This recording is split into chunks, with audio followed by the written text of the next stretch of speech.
제가 성도님들과 대화를 하면서 발견하는 것이 믿음이라는 단어에 대하여 의외로 많은 혼동이 존재한다는 사실입니다.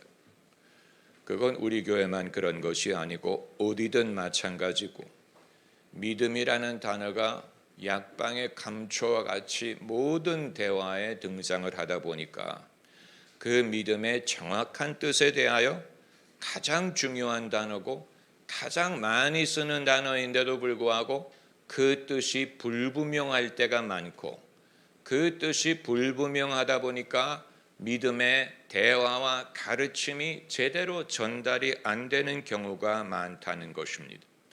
이건 여러분의 탓이 아닌 것은 약방의 감초처럼 우리가 한 단어를 가지고 여러 가지 뜻을 말할 때가 많기 때문입니다. 약간 거시기라는 단어와 흡사합니다. 거시기가 거시기에서 거시기하다. 이게 명사도 됐다가 동사도 됐다가 형용사도 되는 것처럼 믿음이라는 말을 우리가 믿음으로 살고 믿음을 가지고 믿음으로 인내하고 믿음을 붙들고 믿음을 말하고 믿음의 사람이 되고 믿음을 가르치고, 이 모든 것이 그 의미가 다른데, 그러나 이것을 알아듣는다는 사실이 신기한 것입니다.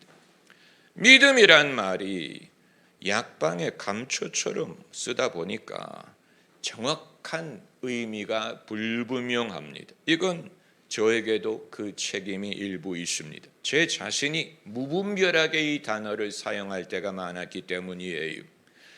이 믿음에는 여러 가지 뜻이 있는데 엄밀하게 구별을 해보면 이 믿음에 네 가지 뜻이 있다고 보면 됩니다. 첫째는 일반 신앙을 뜻할 때 믿음이란 말을 씁니다.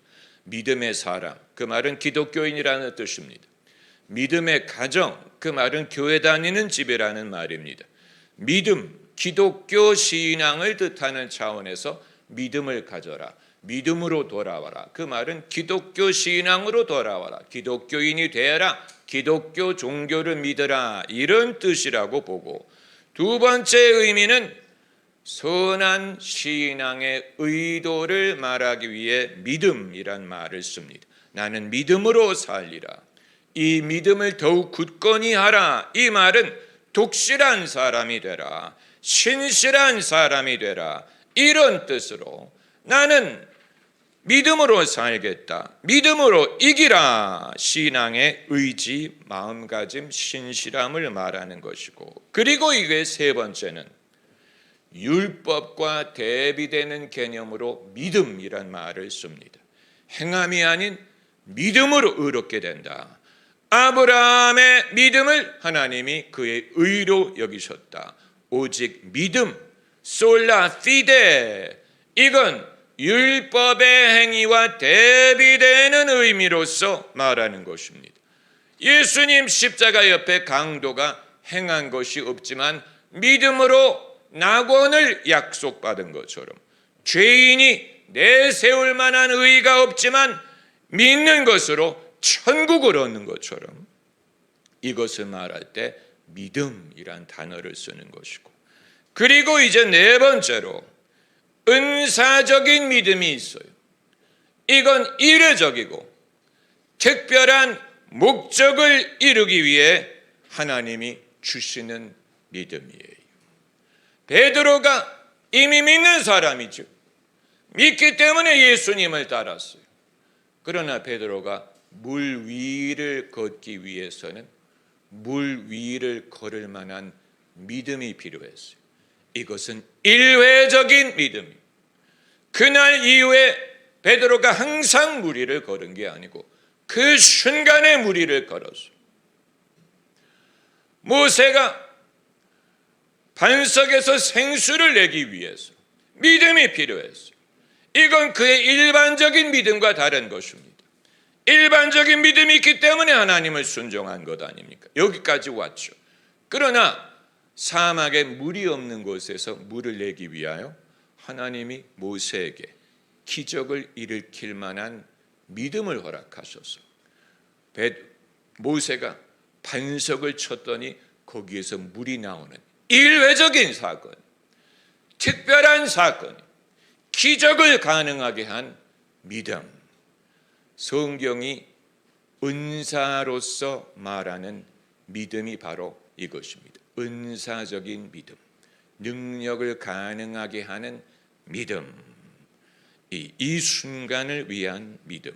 이것은 오늘 이 믿음을 말하려고 하는 것입니다. 성도들이 믿음에 대해서 혼동하는 이유가, 믿음이라는 말을 우리가 자주 쓰는데 이게 뭐를 뜻하는지를 구별하지 않기 때문에 일반적인 기독교 신앙을 말하는 것인지, 아니면 사람의 믿음의 신실한 자세를 말하려고 하는 것인지, 아니면 율법과 대비되는 면으로 믿음을 말하는 것인지, 아니면 특별한 경우에 특별한 일을 이루기 위하여 주님이 허락하시는 믿음을 말하는 것인지, 우리가 이 네 종류의 믿음을 다 소유하고 있고, 더러는 이런 믿음이 필요할 때가 있고, 더러는 이런 믿음을 말할 때도 있으나, 여기에 대하여 우리가 분명한 성경적인 지식을 갖고 있을 때 주님이 어떤 식으로 우리 삶에 역사하고 내가 어떤 믿음으로 살 것인지를 파악할 수가 있는 것입니다. 오늘 본문의 엘리야가 가진 믿음이 바로 이 네 번째 믿음, 능력을 가능하게 하는 특별한 은사적인 믿음이었어요. 이 믿음을 가능하게 한 것, 이 믿음이 어디서 났느냐, 어디에서 이 믿음이 출현했느냐, 1절의 단서가 있는데, 1절에 하나님이 내가 비를 지면에 내리라, 하나님이 말씀하셨어요. 아직 비가 오기 전에 말씀하신 거예요. 비는 아직 오지 않았어요.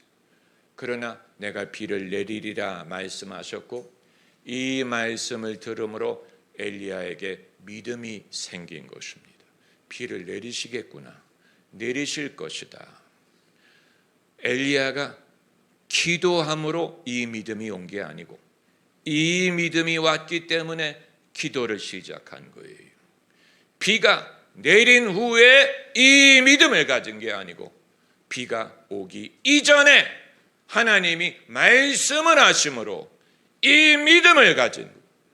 성경에 등장하는 믿음의 사건은 다 이런 패턴을 줬습니다. 아브라함이 사라에게 산기가 있기 이전에 몸이 죽은 자와 방불할 때 하나님이 후손을 주리라 말씀하셔서 그것을 믿었어요. 아브라함이 아들을 기대한 것은 아들을 받기 때문에 기대한 게 아니고, 아직 아들은 없는데 하나님이 말씀하셨기 때문에 믿은 거예요. 사전에 믿음이 존재한 거예요. 모세가 이스라엘 백성이 애굽을 나오기 이전에 나올 줄을 믿었어요. 하나님이 약속하셨기 때문에 이 일이 일어나기 전에 믿음부터 있었던 거예요. 아직 애굽에 있을 때 믿었어요. 아직 애굽에 있지만, 몸은 애굽에 있지만 나갈 줄을 믿었어요. 가나안에 들어갈 줄을 믿었죠. 그 다음 40년간의 모세가 백성하고 씨름한 것이 이 믿음에 대한 거였어요. 백성은 안 들어갔는데 어떻게 믿을 수 있느냐 하는 주의였고, 모세는 안 들어갔지만 하나님이 말씀하셨기 때문에 믿는 것이다. 팽팽하게 맞섰죠. 백성은 못 들어갈 것 같다, 여기서 죽을 것 같다, 우리가 여기서 줄인다, 마실 게 없다, 이렇다 저렇다. 그들은 봐야 믿는 주의였고, 모세는 봐서 믿는 게 아니고 하나님의 말씀을 얻었기 때문에, 약속을 얻었기 때문에, 믿음은 들음에서 나기 때문에 믿은 거예요. 엘리야가 비가 올 줄을 믿은 이유는 하나님이 말씀하셨기 때문이에요. 많은 사람이 여기서 질문을 할 거예요. 그럼 그 말씀이 안 오면 어떡합니까? 단순하죠. 안 오면 믿음이 없어요. 그렇게 생각하면 돼요. 믿음이 있는 이유는 말씀이 왔기 때문이에요. 그럼 말씀이 올 때까지 기다렸다가 기도합니까? 급한 일을 당할 때, 위기를 당할 때는 말씀을 들을 틈이 없는데, 말씀이 아직 안 왔는데, 위기의 순간에 급한데 그때는 말씀이 아직 오지 않았고 내가 아직 마음에 믿음이 없는데, 어떻게 될 줄 믿을 수 없는데, 그때는 어떻게 기도하라는 얘기입니까? 그때는 하나님의 신실하심을 의지하고 기도하는 것이죠. 평소의 신실함. 여러분, 찬송가의 대다수는 그 특별한 믿음을 노래하는 곡은 극소수에 불과해요. 거의 없어요. 하나님의 그 레마적인 약속의 말씀을 듣고 능력을 발휘할 만한 믿음을 갖게 되는 그런 거를 노래하는 것은 거의 없다고 보면 돼요. 찬송가 500장에 그런 거 노래하는 것은 극소수고, 대부분의 찬송가는 하나님 한 번도 나를 실망시킨 적 없으시며 오 신실하신 주 날마다 자비를 베푸시며 하나님의 은혜로 이 쓸데없는 자 왜 구속하여 주는지 난 알 수 없도다. 내가 믿고 또 의지하면 내 모든 형편 잘하는 주니 늘 돌보아 주실 것은 나는 확실히 아네. 좋으신 하나님, 신실한 하나님이 대부분의 찬송가는 내게 어떤 딱히 어떻게 될 줄 모르는 상황에서, 비가 올지 안 올지 모르는 상황에서, 내가 살지 죽을지 모르는 상황에서 내 주여 뜻대로 행하시옵소서. 살든지 죽든지 뜻대로 하옵소서. 위기의 순간에 내가 모르는 상황에서 어떻게 될지 몰라요. 하나님이 딱히 주신 말씀이 없어요. 그렇기 때문에 말씀에 의거한 믿음을 말한다면 내게 그 믿음이 없어요. 아직 없어요. 뭐를 믿을지 몰라요. 그런 순간에 우리는 처량하게 느낍니다. 왜냐하면 무력하기 때문에, 내가 하나님 앞에 무력하게 느껴지기 때문에 사실은 그때가 제일 처량한 순간이에요. 우리가 제일 슬플 때가 그럴 때예요. 내가 위기에 닥쳤고 내가 기도를 안 할 수 없는데 결과를 알 수 없는 상황에서 하나님 제발 좋은 결과가 있게 해달라고, 그러나 좋은 결과를 바라는 마음과 그게 과연 이루어질지를 의심하는 것이 팽팽히 맞설 때, 그때가 우리가 제일 괴로울 때, 제일 처량할 때, 그리고 그런 감정에서 대부분의 찬송가가 발생합니다. 내 주여 뜻대로 행하시옵소서. 살든지 죽든지 뜻대로 하소서. 난 알 수 없도다. 난 알 수 없도다. 내가 믿고 또 의지하면 내 모든 형편 잘하는 주님 늘 돌보아 주실 것은 나는 확실히 아네. 그러니까 이 한 사건에 대해서는 내가 몰라요. 어떻게 될지 몰라요. 살지 죽을지, 내가 이 병석에서 일어날지 죽을지 몰라요. 히스기야도 그런 상황에서 기도했죠. 살게 될지 죽게 될지 모르죠. 죽는다고 말했으니까. 이사야는 죽는다고 말했어요. 그 상황에서 이사야가 기도한 것이고, 그래서 눈물을 흘리는 처량한 순간, 믿음의 순간이지만 그때 우리가 제일 처량하고 제일 슬프죠. 왜냐하면 미래를 알 수 없는데 하나님의 뜻도 알 수 없어요. 하나님이 어떻게 하실지 나는 몰라요. 어떤 결과가 나올지 몰라요. 그리고 그 결과가 조금 있으면 나와요. 얼마나 무섭습니까? 무력하고 나는 오로지 하나님만 의지하겠습니다.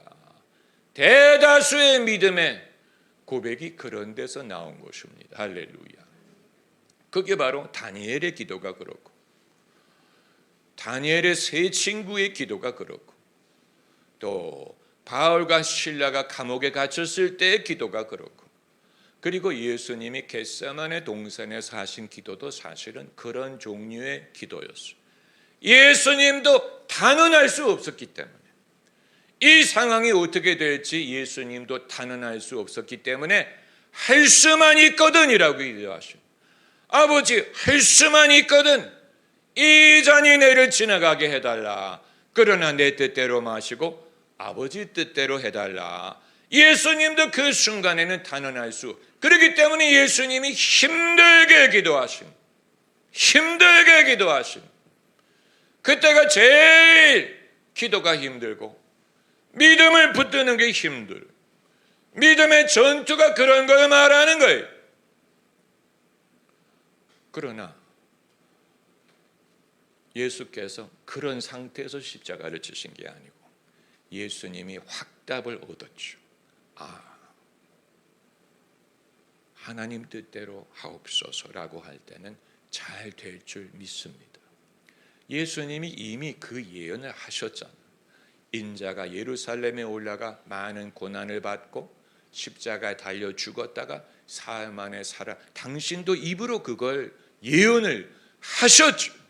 다만 그 순간이 가까우니까 예수님도 괴로워하신 것이죠. 인간성을 보여주는 것 아닙니까? 그러나 예수님이 마음의 평강을 되찾으시고 내가 이제 준비가 됐다. 하나님이 아니면 너희가 이렇게 나에게 할 수 없다. 이렇게 담대하게 십자가를 지시. 예수님이 그 순간에 그 믿음의 과정, 우리도 피할 수 없는 우리가 경험하는 그 과정을 예수님이 손수 다 경험을 하시고 승리하신 것입니다. 할렐루야. 그러니까 예수님이 부활하실 때 승리를 얻으신 거지만 두려움이 없이 십자가의 길을 가실 때 이미 예수님은 승리하신 거예요. 승리가 아니면 그 길을 갈 수 없어요. 믿음으로 그 길을 갈 수 없기 때문에. 할렐루야. 이 믿음의 네 가지 종류에 대하여 네 번째가 사람들이 제일 혼돈하고 또 깨닫기가 어렵고 구별하기가 어렵고 그러다 보니 왜 이 네 번째를 더 자주 가르치지 않습니까? 라는 질문을 할 수 있어요. 이게 이렇게 중요하고 특별하다면 왜 이걸 더 말하지 않습니까? 그 이유는 코가 석자인 성도들이 하도 많기 때문에 예수님 믿는 것조차도 힘든 성도들이 많다 보니까 이 단계를 건너뛸 수가 없는 거예요. 평소에 그냥 두려워하고 감정에 휘달리고 이런 사람들이 하도 많다 보니까 그걸 위로하고 격려하는 것만 해도 힘든, 거기에 시간이 많이 드는, 사람들의 에너지가 거기에 집중이 되는, 설교자도 거기에 대해서 말하느라고 바쁜 거예요. 우리의 매일매일의 씨름. 그러나 이제 관건은 이 네 번째 믿음은, 이 네 번째 믿음이 역사하는 방법이 있어요. 오늘 본문에서 그 방법을 찾을 수 있는데, 첫째는 이 믿음이 어디서 오느냐 하는 거예요. 이 믿음은 하나님의 말씀에서 옵니다. 하나님의 말씀을 듣는 경험이 필수적이에요. 1절에 하나님이 말씀하시고 내가 지면에 비를 내리리라. 여기에서 엘리야의 믿음이 생긴 것입니다. 그러면 두 번째로 이 믿음이 생기면 기도 안 해도 되겠네? 아니, 이 믿음이 있기 때문에 이제 기도를 하는 것입니다. 그래서 42절에 엘리야가 기도를 갈멜산에서 기도하지 않습니까? 간절히 기도하죠. 간절히 기도했다는 거 어떻게 아느냐? 머리를 두 무릎 사이에 넣었다고 한 걸 보면 간절히 기도했어요.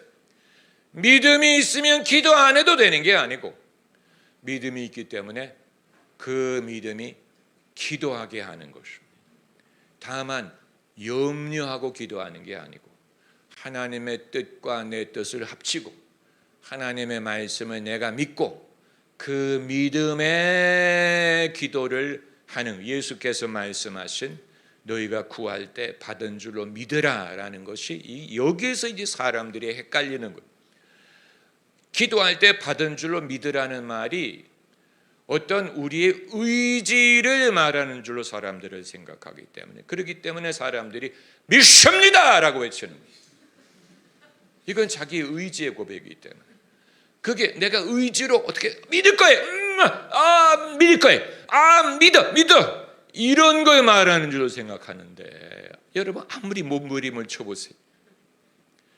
믿습니다라고 말하는 사람은 의심하고 있다는 뜻이죠. 그게 힘들다는 말. 힘드는 만큼 더 세게 말하는. 그런데 세게 말한다고 믿음이 생기는 게 아니에요. 그게 이제 우리의 고민이 거기 있죠. 어떻게 하면 이 믿음이 생길까? 이거 내 의지로 생기는 건 아닌데 어느 순간에 하나님의 세미한 음성이 옵니다. 할렐루야. 하나님의 음성이 옵니다. 내가 원할 때 오지 않아. 기대하지 않을 때 옵니다. 하나님 마음. 그리고 이제 세 번째 순서는 조짐이 보이기 시작한다. 원래 조짐이 보인 게 아니에요. 처음에는 조짐이 안 보였어요. 그러나 엘리야가 그 조짐을 찾았죠. 어떻게? 사환에게 가서 뭐가 보이는지를 보라 그랬어요. 그래서 갔더니 아무것도 안 보였어요. 아무 조짐이 없어요. 이 순간이 의심하는 순간이에요. 내가 기도했는데 아무 변화가 없어. 아무 증거가 없어. 그런데 엘리야가 뭐라고 말합니까? 7번까지 가라. 그래서 7번째 갔더니 저 수평선에서 사람의 손바닥만한 구름이 솟아났습니다. 조짐이 보이기 시작하는 조짐. 처음에는 조짐이 안 보여요. 그러나 도중에 이 기도가 응답돼 가고 있다는 조짐이 보임으로써 이 눈에 아무 증거 아니 배워도 그러나 용기를 얻을 수 있는 증거를 하나님이 보여주시는 것입니다. 그리고 이제 네 번째는 드디어 비가 쏟아진. 여러분, 많은 성도들이 여기까지 안 가려 그래요. 여기까지 가기 전에 기도가 응답이 되느니 안 되느니, 기도에 평안이 있느니 없느니를 말하는 사람이 많은데, 기도가 응답이 되는 건 그 기도대로 돼야 아는 것 아닙니까? 할렐루야. 그게 응답이죠. 응답이 와야 응답이죠. 기도의 능력을 뭘로 판단할 거예요? 기도가 응답이 되면 능력이 있는 기도예요. 그래서 비가 쏟아지는데 하늘이 컴컴해지도록 비가 쏟아내렸다. 여러분, 이것이 믿음이 역사하는 원리, 능력을 낳는 믿음. 우리 모두가 이런 믿음을 갖기를 원하죠. 그러나 이 믿음만으로 신앙생활을 하는 건 아니에요. 왜냐하면 이건 비가 내리기 위한 기도였지, 비가 내리기 위한 믿음이었지. 그 이외의 일에 있어서는 엘리야는 자기의 평소 믿음으로 살아야 돼요. 내일 먹을 양식이 어디서 올까? 그건 내일 일을 염려하지 말라. 오늘의 흡족한 양식을 주실 것이다. 그 믿음으로 비롯되는 것이고, 내일 미래가 어떻게 될까? 내 미래가 어떻게 될까? 이건 하나님의 신실함을 의지하는 것이지. 비가 내릴 만한 믿음을 가졌지만 그건 비가 내리기 위한 것. 한 가지 목적을 위해, 물 위를 걷는 것은 물 위를 걷기 위한 것이지, 이 날이 지난 후에 이제 베드로가 항상 물 위를 걷는 건 아니에요. 여러분, 그 말을 여러분이 이해하실 줄 믿습니다.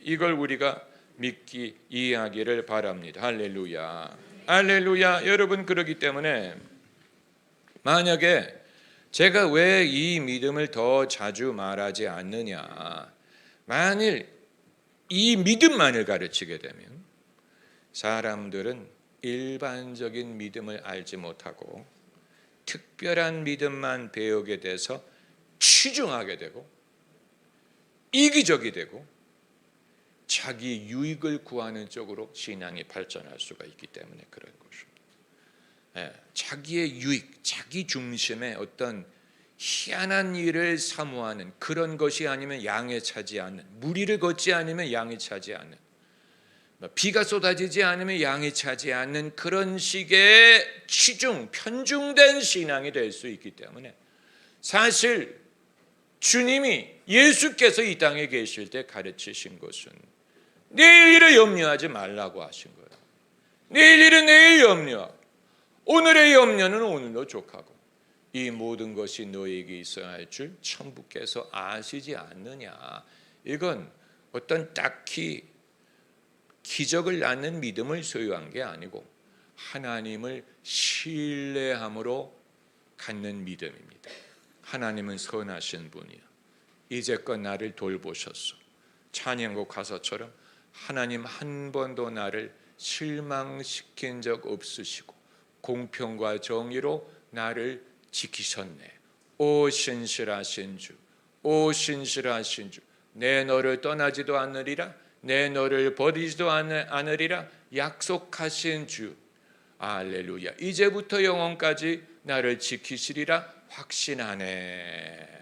이건 어떤 기적을 낳는 그런 이 엘리야가 갖는 이런 믿음은 아니지만 이 모든 경험을 통하여 하나님은 신실하셔. 나는 그분을 신뢰해. 하나님은 선하셔. 할렐루야. 이걸 하나님이 기뻐하시는 것입니다.